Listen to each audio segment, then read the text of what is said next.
Okay, let us begin. Today is a special day on the Jewish calendar. It's called Rosh Chodesh Iyar. It's the new moon. It's the new moon of the month of Iyar. Iyar is an acronym. If you take the Hebrew letters apart, it stands for a famous biblical verse, Ani Hashem Rofecha. I am God, your healer. So how appropriate for today to hear this miraculous story. And we're going to jump right in. And this is not prepared. This is, you're hearing, I'm learning the facts of the story together with you. And there's going to be a question and answer session at the end if you have any questions for the panel. But just to introduce everyone, we have Adam Levitz here. Round of applause for Adam and his wife. Adam's son, Austin, is in my class in Hebrew school, and he's doing great, so that's how I know Adam. And Adam has had a liver transplant very recently, and he's here to tell the story. Next, we have Rabbi Ephraim Simon.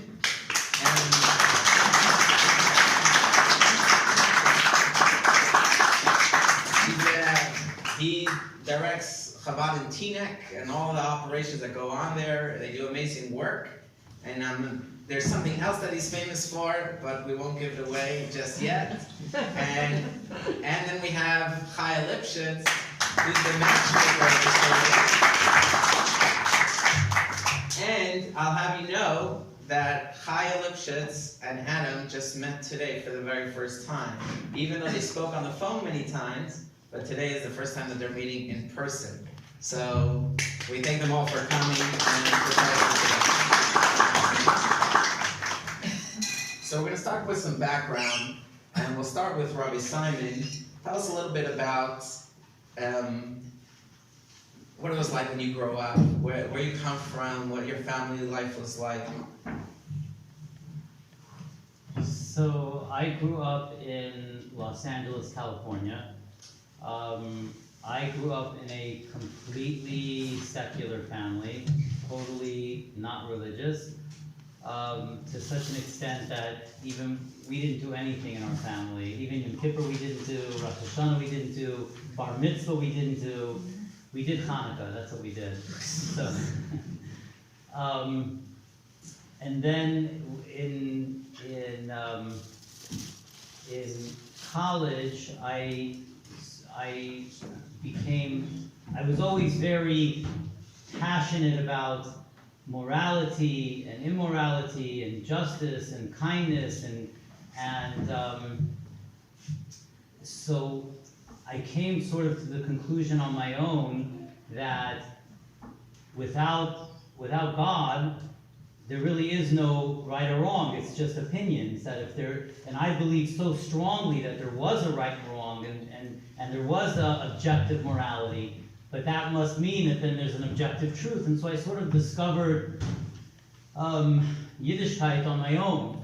And at some point I wanted to speak to a rabbi, but I didn't have any rabbi. And my mother was a nurse, was a OBGYN nurse. So she knew all these Chabad rabbis' wives because they were having children every year. They would come in every year. So she didn't know they were Chabad or not Chabad, but she knew they were Orthodox. And I had told my mother then that I want to speak to an Orthodox rabbi because for whatever reason, I just felt that that's what I wanted. And so she connected me with one of these ladies, and one of those ladies connected me with her husband. I ended up going to yeshiva in the summer between my freshman and sophomore year in college, and I fell in love with learning. And my sophomore year in college, I would go every night to yeshiva in Oral Chanan and Chabad in Los Angeles. And from that point, I realized that I loved learning. I loved Judaism. I recognized it as being true. And when you recognize it as being true, you have one or two options. You can either embrace it or run away from it. And I wanted to embrace it. It was I saw it as being truth. So I left college and went to yeshiva full time, which my parents weren't thrilled about, but they're okay now. and then I sort of migrated into the regular Lubavitch yeshiva system. I was young enough that I was able to, I was 19, 20, so I ended up in Chabad yeshivas, and in several, in New Jersey and Morristown, and in Miami, and then finally in 770 where I got my ordination. And that was my childhood and young adulthood. And I met my wife in Brooklyn, which was the best thing that ever happened to me, and she's here today as well. And she's the real hero behind all of this whole story, that she puts up with me. And we went on shlichus initially because I knew that that's what I wanted to do. I wanted to be a shliach of the Rebbe. I wanted to make a difference in people's lives and make a difference in the world, and I felt that would be the best way to do it. And I went on shlichus initially to a place called Coconut Grove, Florida, where I was for 7 years. And then after Coconut Grove, Florida, I went to Tenafly, where I worked, I think, for your uncle. And then at that time, the Chabad rabbi in Teaneck was making Aliyah, and I took over Teaneck, and here I am. So that's my life story in a nutshell.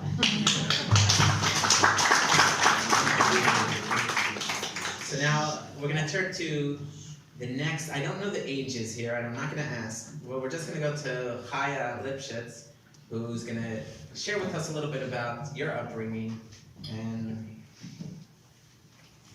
okay, I don't have any exciting upbringing to talk about, because actually I come from a religious family, Orthodox family, and I'm from birth. So there's nothing much to say other than my parents were Orthodox, and we were one of 6 siblings, and I grew up I was born in Borough Park, lived there until I was 4 years old, and from 4 to 6 I lived in Crown Heights. We lived in Crown Heights. The Crown Heights back then was not just Lubavitch. Lubavitch headquarters was always there, but it was a mixture of different types of Jews.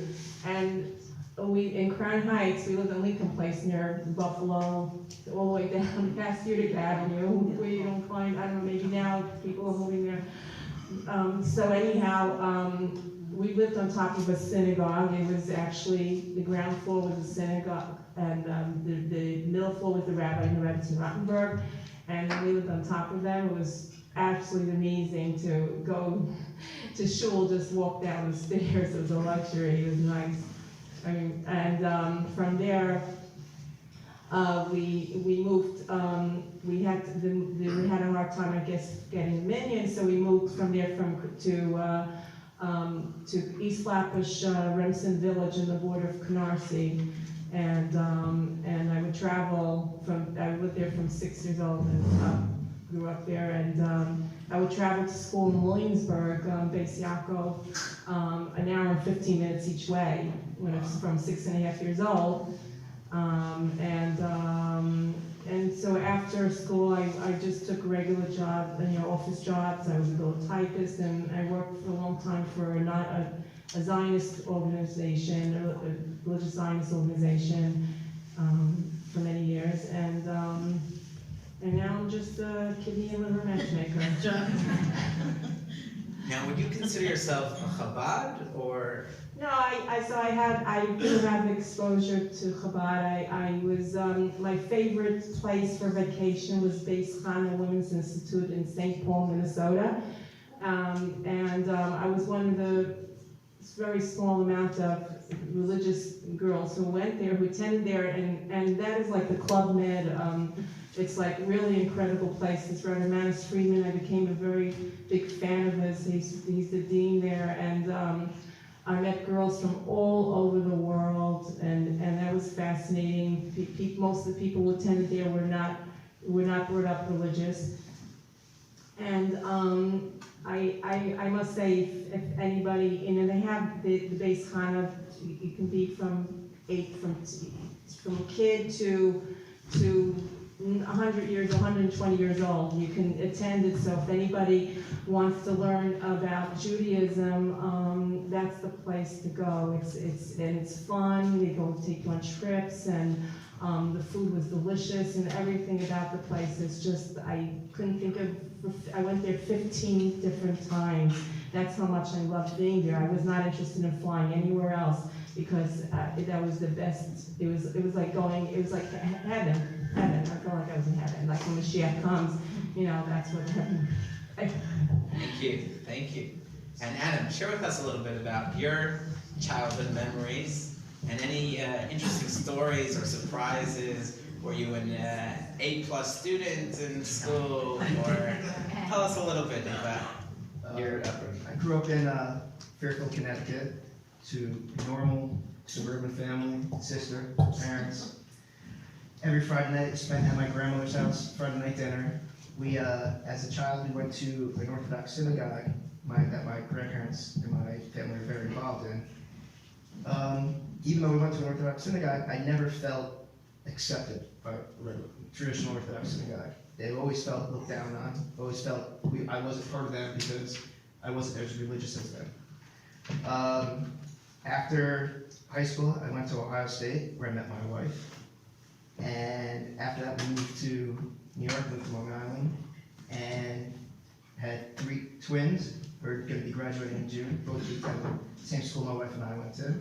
And we have a 12-year-old who is a student here, and never felt really accepted until I started getting involved, a little bit involved with the Chabad organization. The Chabad, as long as you're Jewish, they don't care if you're Reformed, Orthodox, or Conservative. They accept everybody who they are. You're a Jew, you're accepted here. And that really hit home. That really made me, my wife, and everybody else feel comfortable, because in the way they teach, in the way the organization, and do have a big soft spot in my Chabad, because without someone who's very important in the Chabad, I probably wouldn't be here today. So, thank God I'm here, thank God for the Chabad, thank God for Chaya, and I'm able to share my story with you guys today.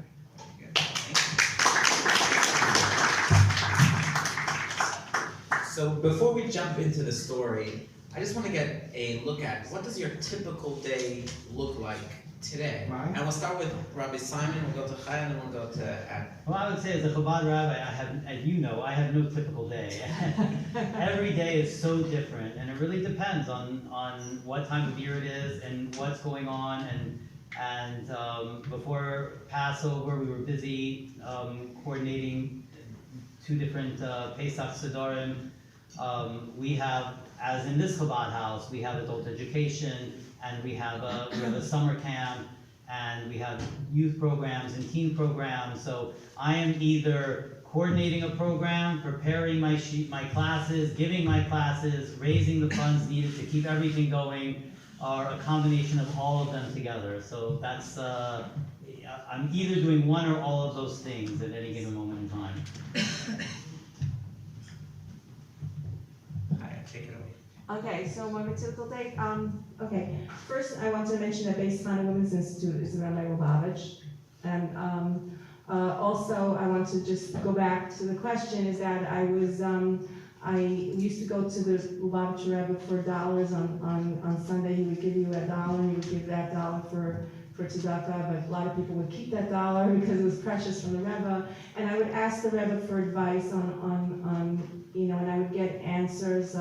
Sometimes the secretary would call for an answer, give me an answer to something I said, and the Rebbe just, he saved my life. The answers that he gave me was just like once when I was told that I may have a doctor told me I may have a tumor, and I wrote to the Rebbe, and the Rebbe's secretary called me and told me that the Rebbe said you don't have one. So I didn't have to go further and act he knew. He didn't say I'll pray that you don't have one or go to another doctor for an opinion. He just told me you don't have one. I said I didn't worry, so I didn't have to worry anymore.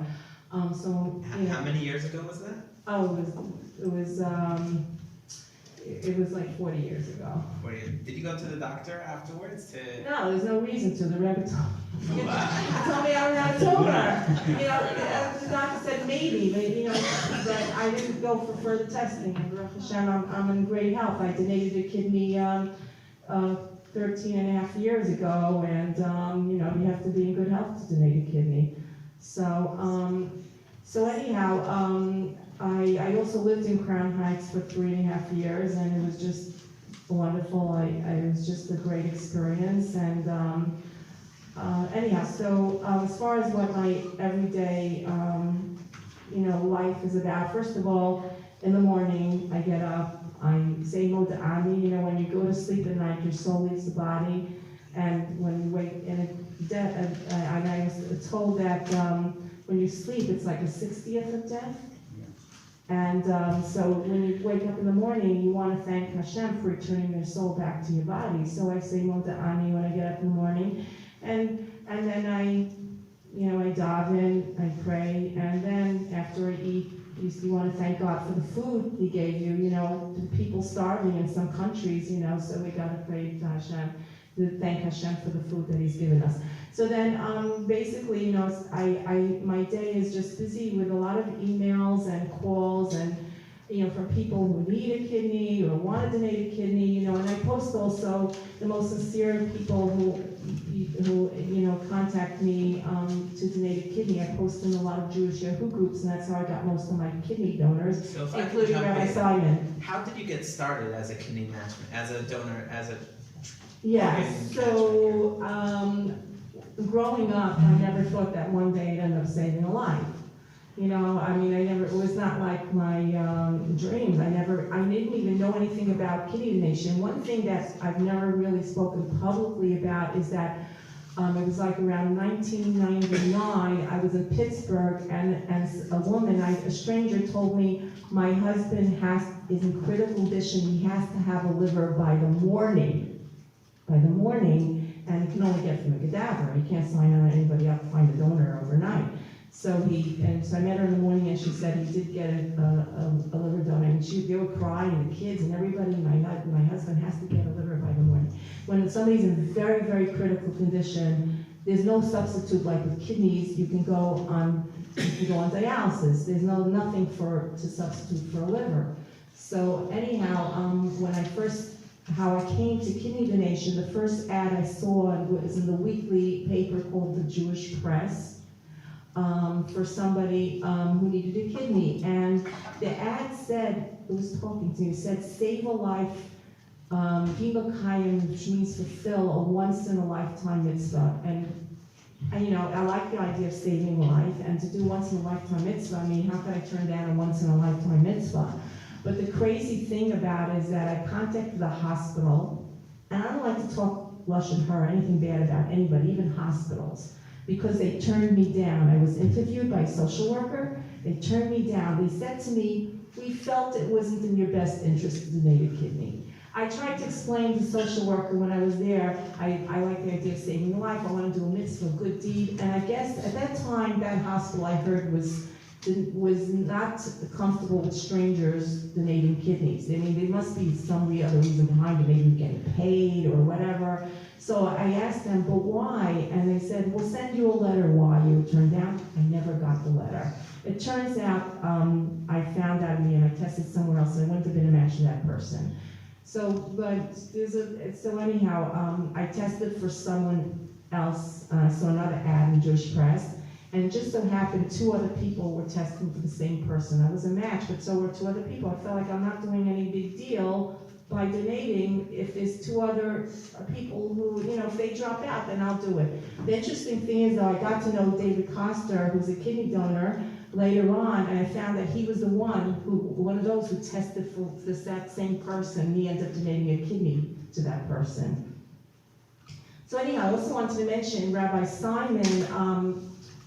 So typical day is just, answering emails from people considering, and the most sincere people that usually contact me who are the Orthodox Jews, from the Jewish Yahoo groups, and because I post also on Craigslist, and when I first posted in Craigslist in 2006, I got tons. It was not, you didn't see any kidney donors, any requests for kidney donors. I got tons and tons over the years, thousands of people contacting me, but only a few ended up donating their kidneys. They're very insincere. Mostly everybody who contacted me was just a waste of time.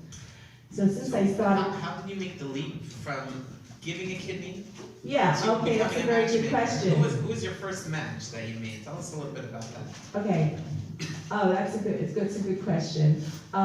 So I had a hard time getting donors, so I asked my brother if he could donate a kidney to somebody on my list who needed, and my brother doesn't like to say no. So, however, he encountered, what I encountered before I was gonna be donating him a kidney, was that people try to talk you out of it. They think you get comments like, a lot of people, not everybody, that you're crazy, you need your other kidney. And so he was also had people who were negative. I said, don't listen to anybody who hasn't done it. Only speak to people who have donated a kidney. And a friend of mine, a day before, I had to do this behind my mother's back. That's the only way I was able to do it. She was afraid of surgery, and that was the hardest part of my kidney donation. Not the surgery, but just keeping it from my mother. So anyhow, so I was gonna say, I donated a kidney first, and my mother didn't have a problem with it when it came to my brother donating a kidney, because she saw how well I did. And I wanted to mention that Rabbi Simon had responded to a posting that I had in one of the Jewish Yahoo groups where I got most of my kidney donors. He had responded that he wanted to donate a kidney, and it was one of the greatest moments of my life, not realizing at the time he was going to end up saving an extra life, Adam's life, for a liver donation. I'm sorry if I went off a bit. Okay, that's good. Very good. Thank you. Hey, okay, Adam. What's your typical day look like before and now after the? I mean, up until, I'd say 5-6 years ago, I led a normal life. I coached my older son in every sport, every season, went to work like a normal person, normal family life. So I really started getting sick about 5 years ago. Life drastically changed. In and out of the hospital probably 3-4 times a year. It really goes back to when I was 45, so 30 years ago I was diagnosed with Crohn's disease. And Crohn's disease, there's some side effects you can get from Crohn's disease, not that everybody gets, but there are some side effects. One of the side effects you can get is a thing called PSC, which is sclerosing cholangitis, which affects the bile ducts in your liver. And bile ducts that's where all the bile flows from the liver. Basically, the liver's your filter, your body. My bile ducts were scarring, and they were getting thicker and thicker, and the bile wasn't able to go through. So when that happens, I would turn jaundice, I'd get really yellow, I'd be in a lot of pain, I would end up in the hospital. And I'd have to go into my bile ducts and clean them out. And one of the things when that happens is they get concerned is you could end up with bile duct cancer. And God forbid you end up with that, there's nothing you can really do. You can't get a transplant, you can't get anything.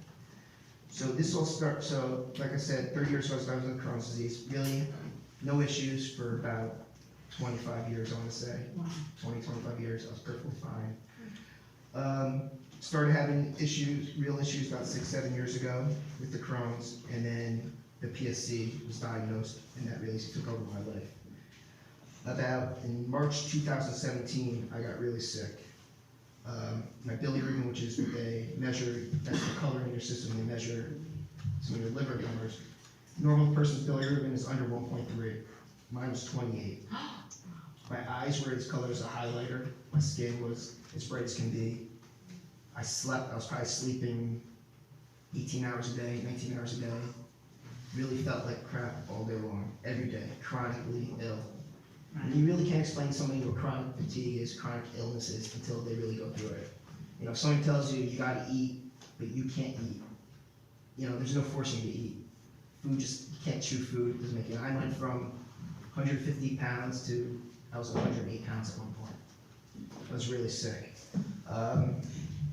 But, you know, I still went on with my life as much as I could. I didn't want to show the kids I was so sick. I'd still go to every baseball game, every football game, every basketball game.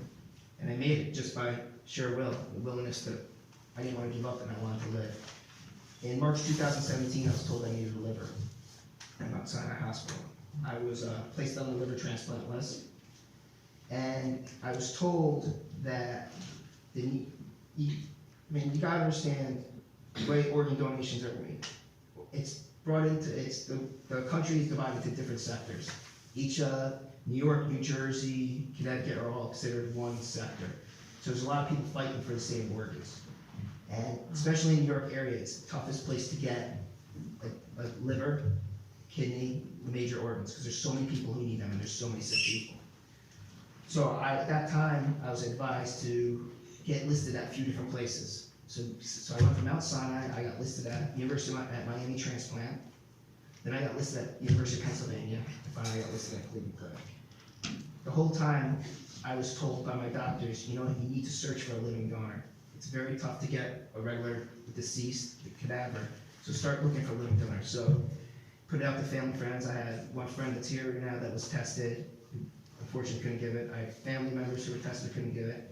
So it was really, at that point, it was really up to, I felt the only liver I would get was a deceased liver. Meanwhile, I still was getting sicker and sicker. I stopped working in November of 2017. I just couldn't go to work anymore. I couldn't make the drive to Connecticut. I just couldn't really function. I was getting worse. At that time, and then in August of 2018, I got my first call for a liver. That was from the University of Pennsylvania. I got the call at 5:45 in the morning. I'll never forget. I got the call. My wife and my kids were all up in Pennsylvania. This is summer camp. And I thought I was dreaming. The guy said, Adam Levitz today. He said, I have a liver for you. I said, you're kidding me. He goes, no, I'm not joking. He goes, can you be here? Down in Pennsylvania, can you be here in the next 2.5 hours? I said, yeah. I called my wife. She got the kids. She started driving from upstate Pennsylvania. I called my sister-in-law. She was close by. She took me right to Philadelphia. We went to the hospital over there by 10 o'clock in the morning. We waited all day long. 11:30, 12 o'clock that night, they came to us and said, sorry, the liver that we're going to get for you is no good. There's too many bad cells in the liver. It was a devastating blow. It was like someone just, I don't want to say it, someone just shot me. You didn't know what to do. I looked at my kids. Everybody was grief-stricken. Went home, said, okay, here we go again. Waited. Still nothing else. Still wasn't moving in place unless in the beginning of October, call number 2 came. University of Pennsylvania again. Adam, we have a liver for you. Can you be here? Great. Picked up my kids from school. Really didn't tell anybody. My mother, my sister showed up. My sister-in-law was there. We really didn't tell anybody because we went through this once before. We knew that it could be very devastating. Waited another couple of hours. What happened again? Same thing. Adam, the liver's too big. It's not gonna fit in you. You gotta go home. At that point, you're 0 for 2. You're very devastated. Now you're getting sicker. So, in the meantime, I was told about Chaya. And, the first thing, listen, this is the first person to say it. The way we're brought up nowadays and things we see in this world, you always expect the worst from everybody. You don't expect somebody who wants to do something good, and there's some people out there who can think. So I questioned her at first. I was like, what do you want? I said it right away. I said, what do you want? I figured she knows we went through this. I figured that it was some kind of scam. They're looking for some money. They want you to buy the organ, which is you don't know. Who do you hear about somebody, what do you ever hear about somebody who's putting people together for organs that doesn't want anything about it, just wants you to be happy?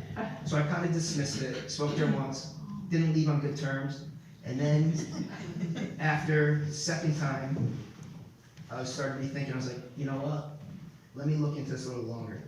I called Chaya up, we spoke again. First thing I did is I apologized to her for coming off the way I did the first time. She understood, and she goes, Adam, I actually did have somebody, but they're already donating to somebody.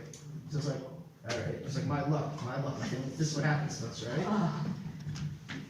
About 2 days later, I got a phone call from Chaya and said, you're not going to believe it. The liver that this guy, my donors, who he was going to donate to, it fell through. Said, can you go to Cleveland, Ohio? Here's this woman's name, Donna. She's in charge. She's the nurse manager. She puts all the living donors together. Give her a call, see if it's possible. So, a little story to go step back. About 4 or 5 months before that, which I didn't know, I was considering going to Cleveland Clinic because I heard great things. It's one of the top 2 hospitals in the nation, one of the best transplant hospitals around. And I sent all my records to them. And every transplant center, they need to do their own testing, and they want their own records. They want to see you face to face. They don't just put you on a list. by what they see from Mount Sinai, from University of Miami, from Penn. So I called Donna up, and she's like, Adam, you sent this stuff a while ago. I said, yeah. She goes, we have your stuff in file. She goes, we have all your blood work. She goes, can you be down, this was on a Friday. She goes, can you be here Monday morning? This was late October. Can you be here Monday morning so we can do testing? Because preliminary on paper, the blood type and everything is a match. Can you be here Monday morning? I said, yeah. I said, I have nothing better to do. So, got on a plane, we booked a flight. Sunday night, we booked a flight. I got down there Sunday night, arrived, clean plane for Monday morning. I did 4 days of testing. Always, there's always, testing's going great. I get a call third day during testing from my insurance company saying, oh, we're not in network with the Cleveland Clinic anymore. We dropped in August. When we originally applied, we were in the Cleveland. They said, we don't know if this is gonna work out. This was all behind closed doors. I was like, you're kidding me. They're like, listen, but our executive director of the transplant center, this Dr. Miller, he goes, he happens to be in Minnesota today meeting with your insurance company because we're trying to get them back on track. Just happened to be. They're like, we will do this for you. We want you to stay here and get tested. We're gonna cover, it's not gonna cost you a penny, we're gonna keep you out here, we're gonna pay for the full round of testing, which is probably $100,000. Full round of testing, just don't leave, get fully tested, and we will work this out. I said, all right. So once again, I was on a high, and they hit the low. So I get a call about a week later. They meet once a week to go over all the cases to see who they're going to, because before you're even considered for a living donor, you got to be listed on a national wait list. Even though I was listed other place, I got to be listed on the Cleveland Clinic list. I get a call, as long as insurance gets accepted, we have you approved on the list, and you are a match. We sent all the records over, at that time, they're not allowed to tell me who the donor is. They're like, you and your donor are a match.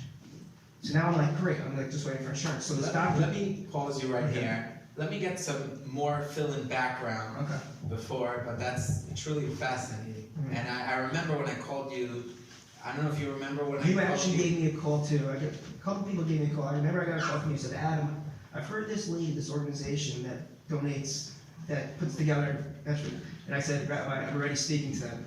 Yes. That was, he communicated to me in an email regarding Hebrew school that he's suffering with his liver. So I felt bad. So I called up Rabbi Wolf, who's actually in attendance here. He's Chabad of the medical centers of LIJ Northwell. So I called him up, and he's like, oh, there's an incredible woman, Chaya Lipshutz. My name is Lipshutz, but we're not related. And so I said, Adam, I don't want to call on your behalf, but are you, just let you know. And he's like, oh, I'm in touch with them, but I think they're suspicious. There's something suspicious about this. It can't be someone's giving, what's the catch? What's the inside scoop? So anyways, but back to Rabbi Simon. How did it come about that you decided to give did you just see an ad in the newspaper like Chaya and just decide that?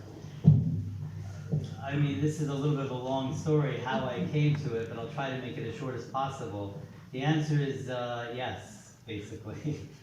As Chaya said, one of the things that Chaya does is she puts out emails to various Yahoo groups. So one of those groups that she sends to is a group in my community called Teaneck Shuls. And it's basically the whole Jewish community of Teaneck, a listserv, the whole Jewish community of Teaneck.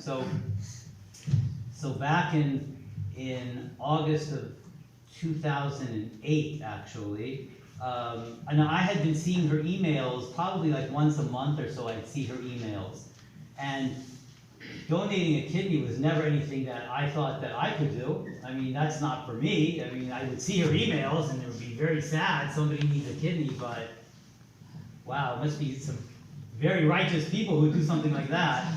Not me. So I would see these emails once a month from her, and I would see them, and I would sort of sigh, and they're sad, and then I would go on to the next email. It wasn't anything I thought I could ever do, and I knew nothing about it, or ever looked into it, and then one day in August of 2008, she sent an email about a 12-year-old girl who needed a kidney. And I'm a father of 9 children, and at that time, my oldest daughter was 13, and my second daughter was 11, and that could have been my daughter. And I knew nothing about kidney donation, nothing. I thought, it's like bone marrow, it's like 1 in a million chance you're gonna match. So here's this 12-year-old girl, I just couldn't delete that email. I couldn't go on. I sat there staring at that email, and I just couldn't move. And I picked up the phone and I called her. And I said, I left her a message, and I said, I want to test for that 12-year-old girl. I figure it's 1 in a million chance I could at least test. And then I'll never forget this, because this changed my life, that Chaya called me back. I remember I was walking out of my Chabad house, and she called me back, and she said, Chaya probably doesn't even remember this, but she said, I just want to tell you 2 things. You realize we're talking about donating a kidney, not donating blood, right? And I said, no, I realize that. And then she said, without me saying anything, she said, and you realize this isn't like bone marrow. It's not 1 in a million. If you have the same blood type, there's a very good chance you're going to match. I just remember thinking, what did I just do? What did I just do? So I told her, you know what, let me go home and speak to my wife, and I'll call you back. And I came home and I told my wife, I said, listen, I don't know anything about this, but there's this 12-year-old girl who needs a kidney, and I cannot let this 12-year-old girl die. So my wife and I spent the next 24 hours researching kidney donation, what it involved, because we knew nothing. And we came to the conclusion and the understanding, everything is laparoscopic for the donor. It's a very low-risk surgery, just general anesthesia, the risks you have going under general anesthesia, but you have 4 times the amount of kidney function that you need. So even with 1 kidney, you have 2 times the amount of kidney function you'll ever need. You can live a long, healthy life with just 1 kidney. And the risks were so low, and the reward of saving this girl's life was so high. I called her back and I said, I want to test, I want to do it. And she said, oh, I'm sorry, somebody else actually already. So my wife was relieved. Hey, we said that, yes, we did the right thing, but someone else jumped in front of us. But I was disappointed, because here I had an opportunity not only to save this girl's life, but I spend my whole life trying to inspire my community to give, to sacrifice for others, and even more than my community, my own children.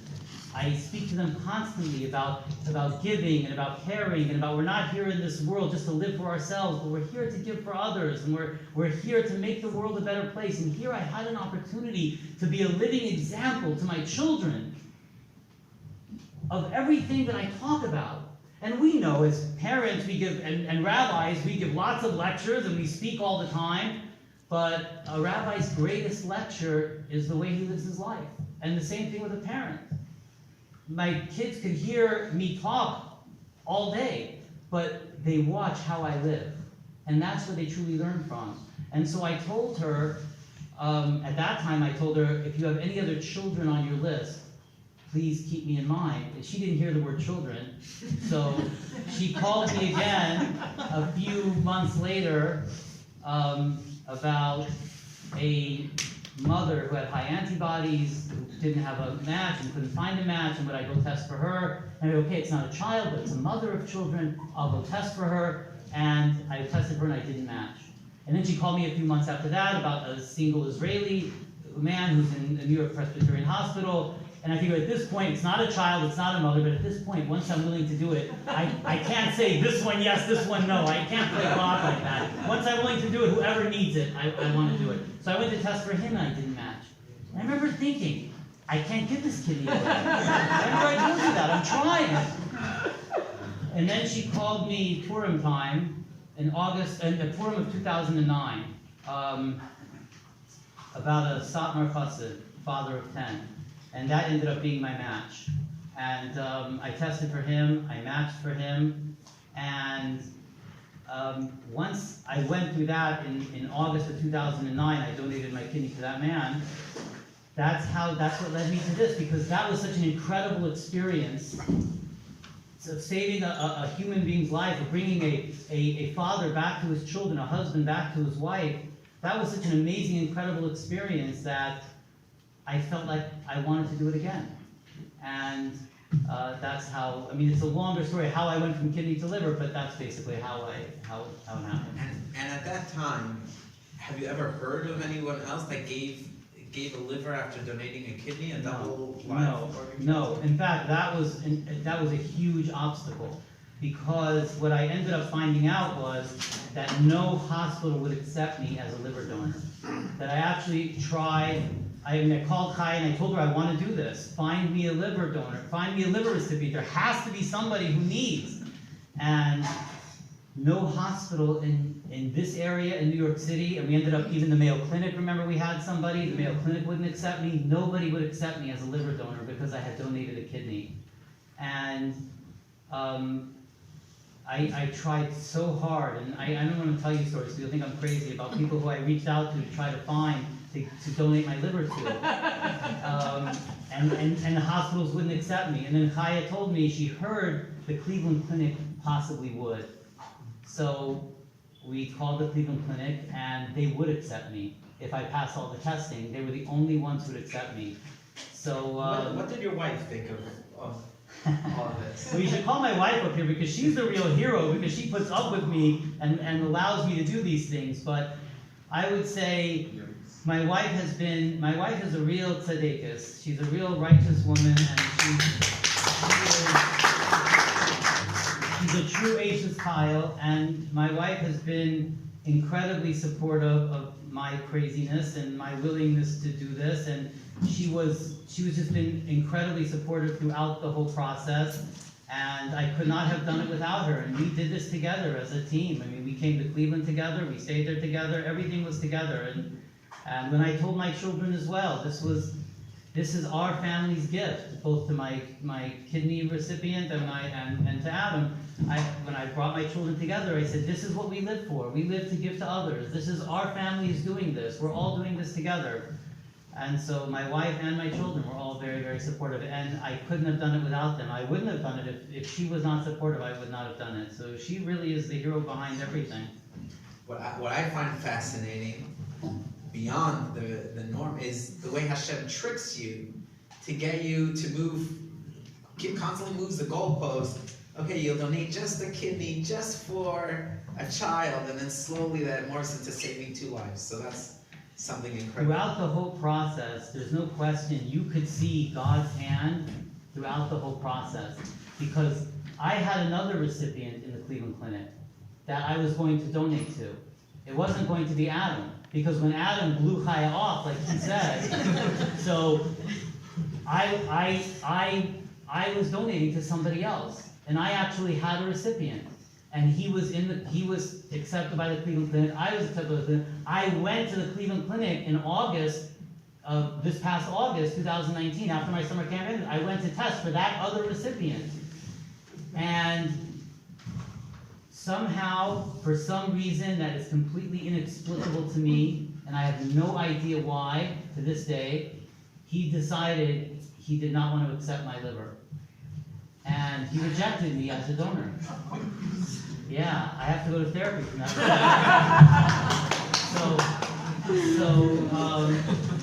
He rejected me for reasons that didn't make sense. He didn't want to go to Cleveland. Did he know who you were? No.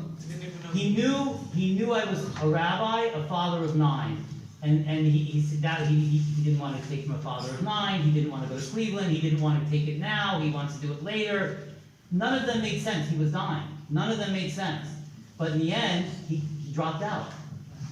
And so I go back to Chaya and I said, I can't believe it. I'm having the same problem. I can't give my liver away. And that's when Donna called Adam, all right, and said, can you get here? Because Donna knew everything. Donna's the transplant coordinator there. And Donna knew he dropped out.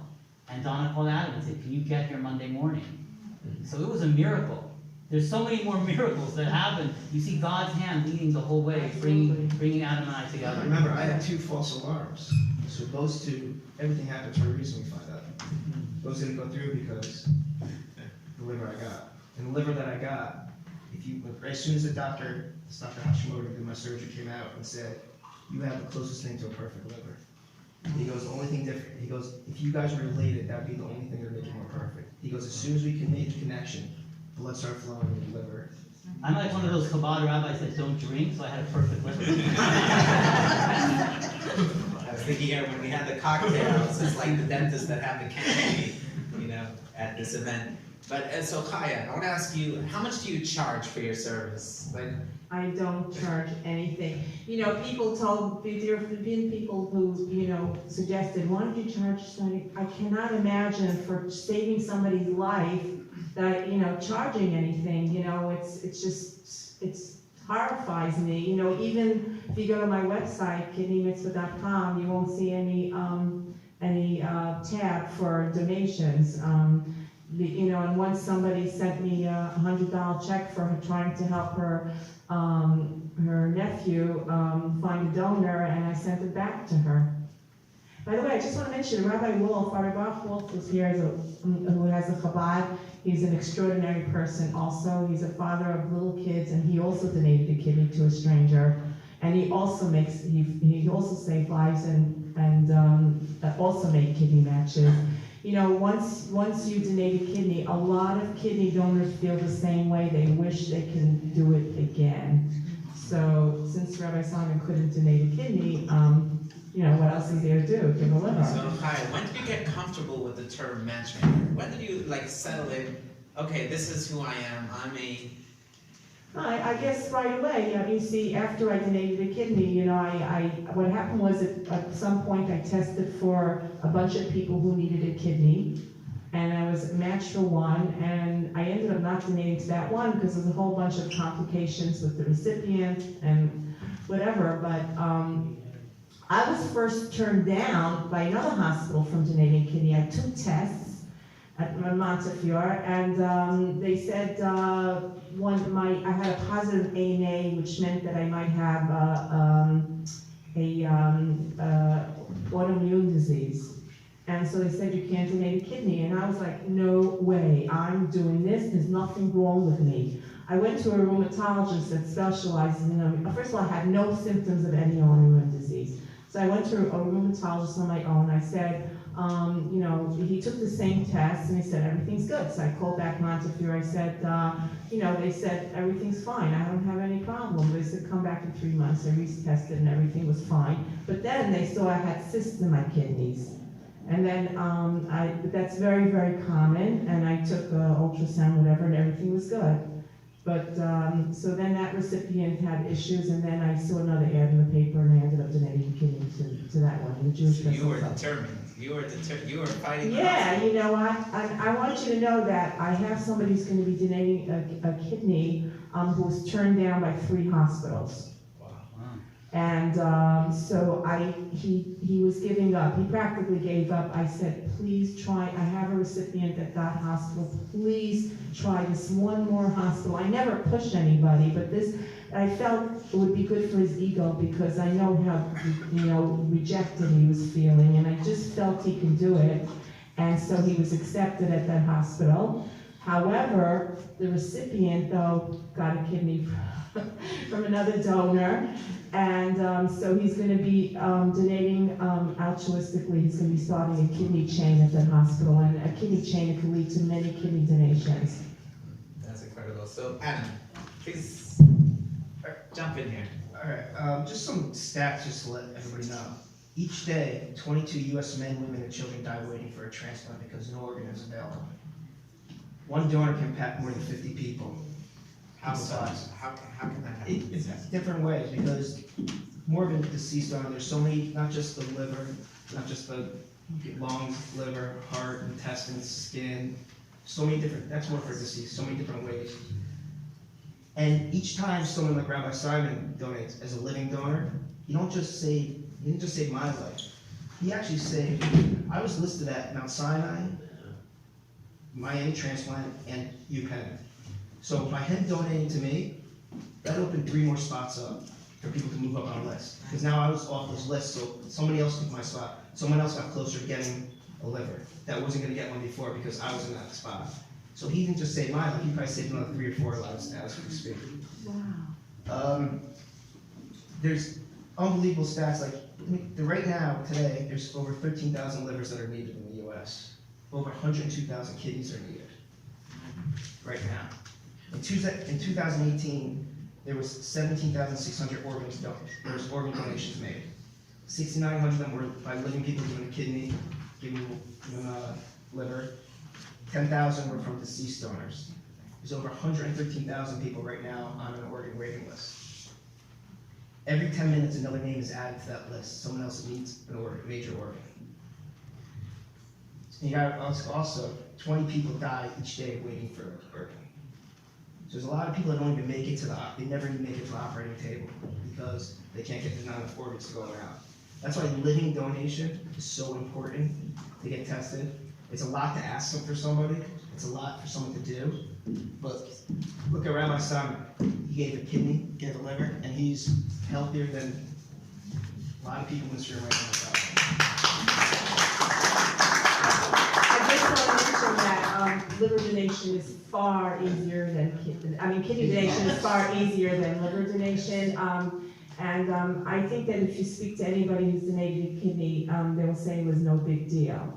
But liver donation is a big deal, and I applaud Rabbi Simon. I don't know what Adam, I don't know if I would have found another donor for Adam, and so I appreciate this so much.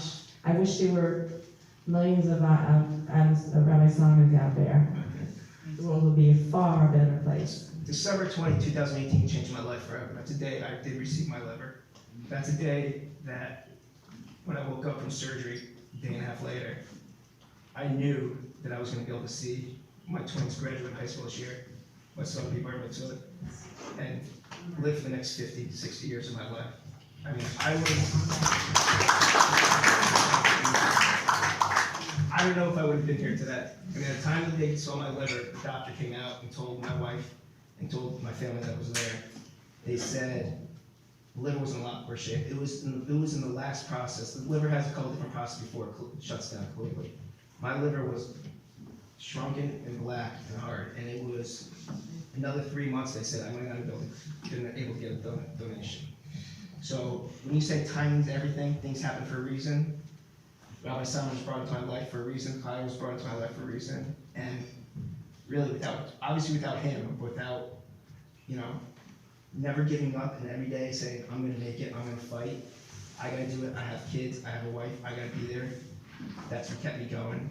My friends, my family, and without the support of, especially my wife, who's there every day, who saw me laying there, who saw me getting sick every day, and who lived it, and my kids, who, they didn't have a great childhood the last 2 years. They missed a lot of things. They had a father that was laying on the couch that was sick, and thanks to this gentleman next to me, I'll have a lifelong with them, and I'll be around for a long time.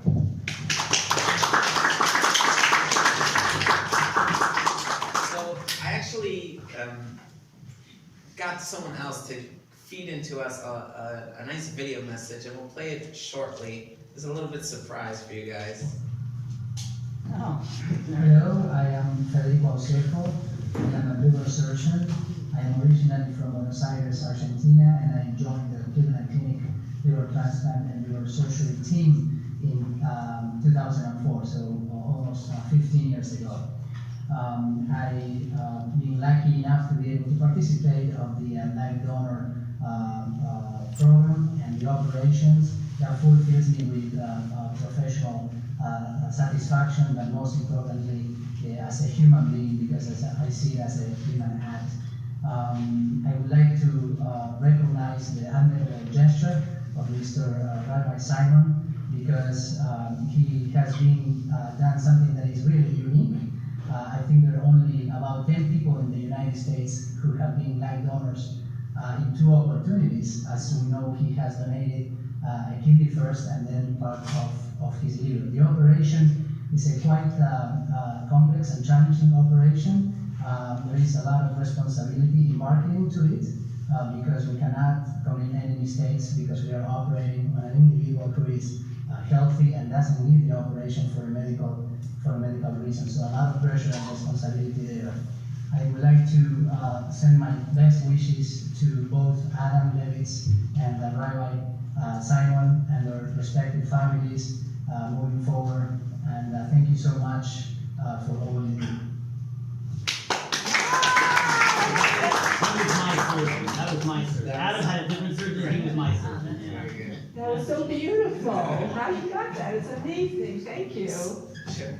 I was when I was preparing what I was going to ask, I realized we're missing a big chunk of the story, the Cleveland Clinic. So I reached out to them. They were That's thrilled to great. be a part. Yeah. But I want to skip ahead, and even though we're not going to go into so many more details of the recovery and how you met Chaya, how did that happen, I want to go to the inner world a little bit.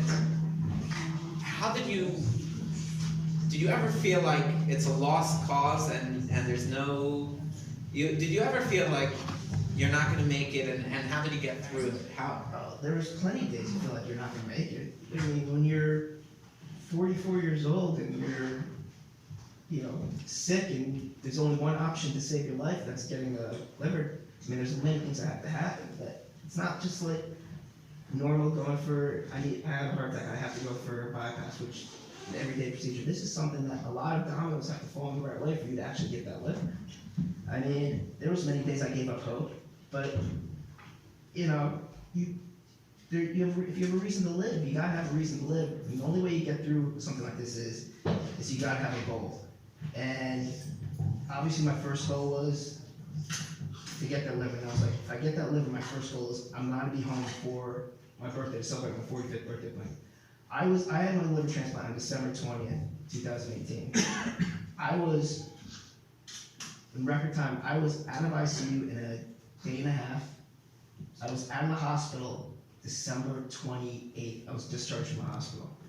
Even though I had to stay in Cleveland for another 3.5 weeks, I was still physically discharged from the hospital. I was walking around on day 3. I think I was walking the halls. By day 5, I was not, I don't think I was on any more pain medication. I just had goals. Seeing my main goal is that I want to be there for my kid's graduation, which will happen in 6 weeks from now. Next goal is I want to be there for the summer. And you know what?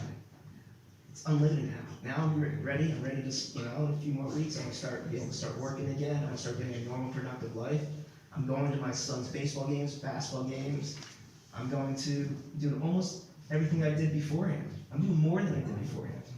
For 2 years in a row. So when I prepared the title for this session, I know Rabbi Simon was a little bit apprehensive about, miracle worker. He doesn't see himself that way. Neither does Chaya. They just see regular, ordinary people. But as Adam tells us, I think they're both miracle workers. I think this guy is more than a miracle worker. He's obviously, we're connected. I have a part of him in my body right now. I had 32% of his liver. That's now fully grown 100% in me now, and his is fully back to normal. So there's not a day go by. I wake up every morning, the first thing I do is I thank God for being alive. I thank God for him. I thank God for that I'm getting to see my kids today, my wife today, to see my family, that I'm breathing. And there's things now that are much more important to me in life that are different today. Today, my kids, my family are the most important things in my life. It's not what you have in your wallet. It's not what you have in your bank account. It's that you have your health and you have your family. As long as you have those, you can get through anything. As long as you have the support system with your friends, that's all that matters in life now. And I hope, and my whole thing is, I've talked to him, Rabbi Simon, plenty of times. We speak frequently now. And, there's no way, every time I say thank, there's no way, he's always like, I want to thank you for letting me do this for you. There's no way, how can you ever thank somebody for saving your life? You say thank you is not enough. So the only way I can see that I can ever thank him is by teaching my kids and my kids doing for others like he did for me. Not saying donating more, but I'm saying as long as they're good people and they see that it's good to be good to somebody else and pay it forward, that's all I want. And I know that he will be happy if my kids do great things and my kids pay it forward in some manner. Same way he teaches his kids, and I want them to learn from him, which I'm learning every day from him.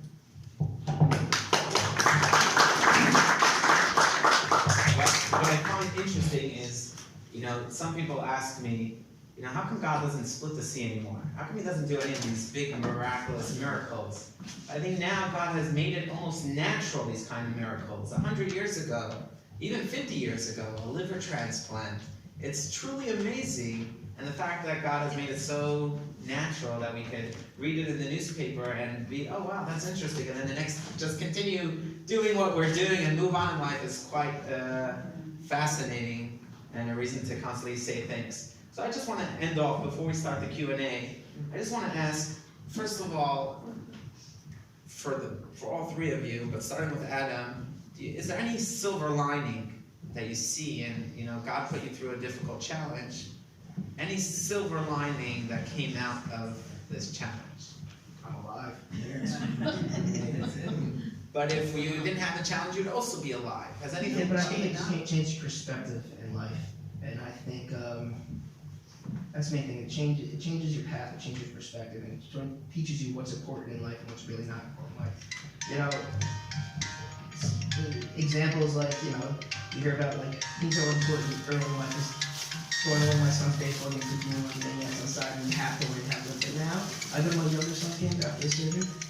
As long as he's happy, as long as he has a smile on his face, doesn't really matter if he wins or loses. No, he's happy. And those things, it's different things that are important in life now. It's more important to spend time with my kids and my wife and my family than it maybe used to not be. I mean, there's things that are important now that aren't important.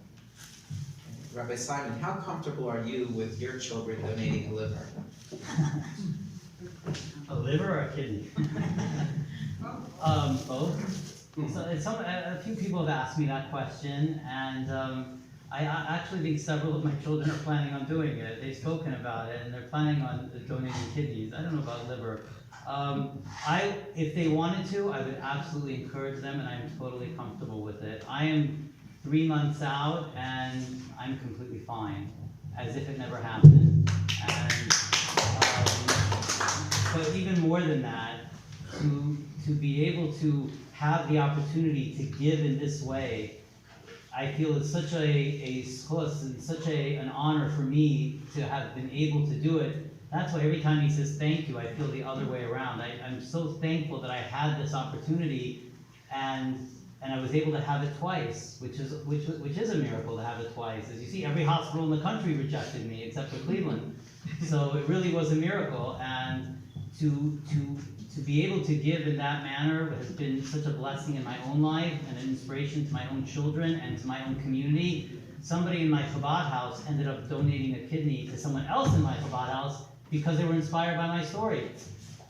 When you have that, it's such a powerful lesson that every act that we do is like throwing a pebble into a pond, and it sends off ripples, and we don't even see where those ripples end.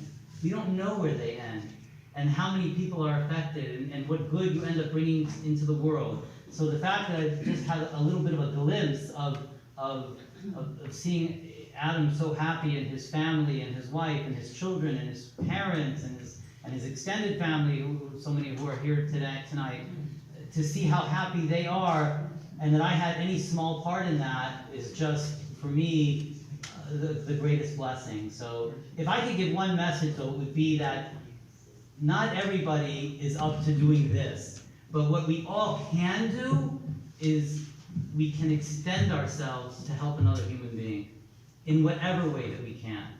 And that everybody can do. So you don't have to give a liver or give a kidney, but what we can all learn from this, and what we should all learn from this, is that we all have the ability to extend ourselves out of our comfort zone to help others. And when we do that, the blessings that it brings to us and to our families and to our lives is immeasurable. Any questions? Okay, now we'll begin our Q&A. Any questions? Yeah, so I actually do have a question, but I want to just make a statement or whatever. When you listen to Rabbi Simon's words, and I remember Adam showed me like the first email. Say who you are. Oh, I'm sorry, I'm not his brother-in-law. Adam showed me the email that Rabbi Simon sent to him, like the first time they corresponded, and like, you can't believe what you're reading. Like, who would be like that or feel like that? And you know how thankful he was to have the opportunity to donate part of his liver to Adam. Like, and then meeting him and hearing his words, it's the same thing. And I remember I remember two things like that I felt, when I met him in person, the day after the surgery, sitting up in his room, and I had the honor of meeting him.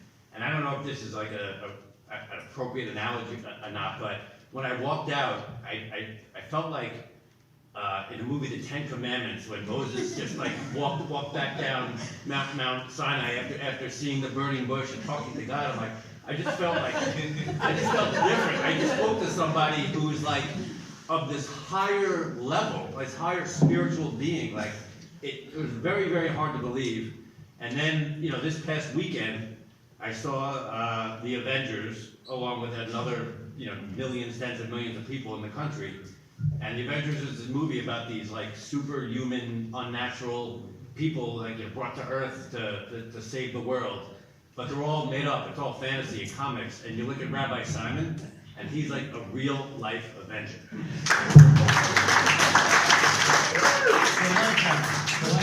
I just want to clarify, I'm a regular person, just like everybody else. I am seriously, Adam knows me by now, so he knows I'm just a regular, there's nothing special about me. I am just a regular person. I watch football on Sundays, like everybody. I play with my kids outside in the yard. I'm just a regular human being like everybody else. Really, there is absolutely nothing special about me any more than anybody else. But I've never been compared to the burning bush. But I do have a question for Chaya, which is, if you or the organization don't take any money, I'm not an organization.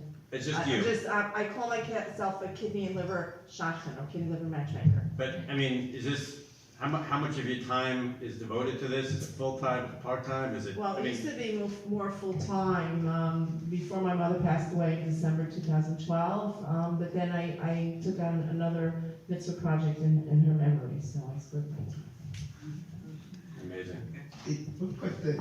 So, when my brother-in-law first met him in the hospital, I said, "What did you think?" And this, as you can see, he's not lost for words or anything. And he literally said to me, he goes, "I'm speechless. I don't know what to say." And that was the first time I heard some speechless after meeting him. I want you to know that I posted on Jewish groups for somebody else who was in need of a liver transplant, and I was happy to get responses, but as soon as I told them that the recuperation for liver donation could be 2 months, and nobody was interested anymore. Rabbi Simon is very unique. In many, many ways, he is a superhero. Yes. As long as my son spoke, now I can speak. But what I want to say is this. Rabbi says he's an ordinary person. I believe you. But we need so many more ordinary persons. Such evil is out there. And you are an example of when I want to do something good, and my family supports me. It's in my heart and in my mind. You know what? Unbelievable. The inspiration, other people should have it. I don't think it's within Chabad to do cloning, but they should clone me.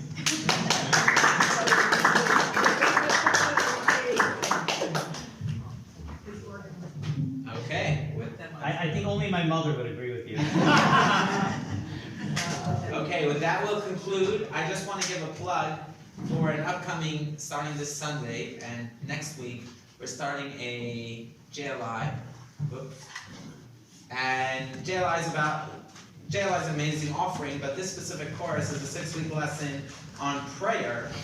And the most wealthiest CEOs, they're taking time out of their day, and they're really busy to meditate and to pray and to connect. And when you see how much we have so much to be thankful for, and a moment to just take a break from life and to connect, but it's really difficult. It's kind of boring, and it seems like a waste of time. And so we have a 6-lesson course that could, give you perspective of what it's about and how to do it right, and which way to hold the book, etc. And I really encourage you to go. It's in 400 places throughout the world that this series is being offered. I'm sure Chabad of Teaneck is offering it as well. Milford as well, but to attend this class and to learn the art of prayer and spiritual experience is really important. I have a money-back guarantee. If it doesn't color your life and deepen your relationship for the 7 days after lesson 1 and after lesson 2, you get a full refund because prayer is really important part of your life. And I encourage all of you, whether you attend the course or not, to take prayer seriously, to spend 15 minutes in the morning, 15 minutes at night to show recognition, and carve a space out of your day to think about where you are in life and what you want to do. So thank you all for coming and for joining us, and a round of applause.